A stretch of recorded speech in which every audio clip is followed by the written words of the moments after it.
Yo, what's up mga boss? Ito ang import ng Converge Fiber Xers, isang malakas na import na si Kylor Kelly.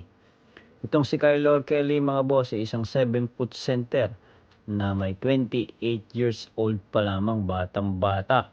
Na sinasabi natin na talagang makakatulong sa Converge Fiber Xers lalo na sa ilalim, at tutulungan nito si Justin Arana at si Justin Baltasar.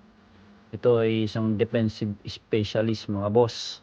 At marami na itong pinaglaruan sa iba't ibang bansa. Naglaro din to sa NBA, pero kalaunan ay bumalik sa NBA G League.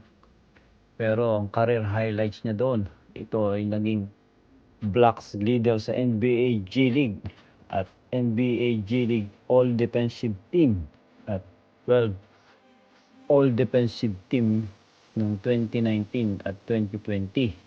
Grabe, mapapalaban talaga to.